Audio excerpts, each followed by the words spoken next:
Recontech would like to introduce you yung mga kagamitan o basic tools na sa pagre-repair ni Recontech. Ito po, soldering iron. Yan po yan.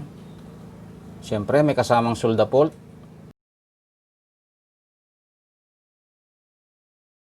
At siyempre, nandyan din ang tingga na kailangan.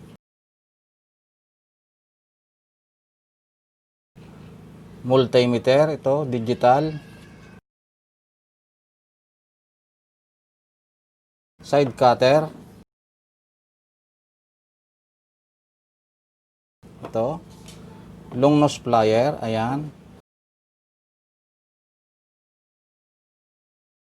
At saka Phillips screwdriver. At para mas mapadali, ito meron tayong rechargeable impact driver.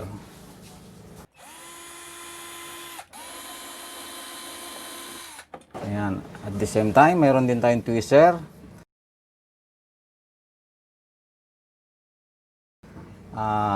Lead bed remover, ito po yon, umiinit na parang plancha.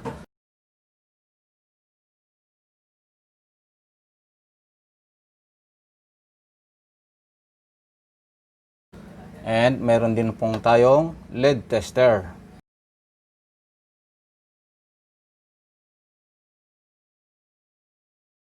Pinakahuli po, pag tayo nagtatanggal ng mga SMD, ito po yon, SMD remover na kailangan sa pagre-repair ng TV. Ayan.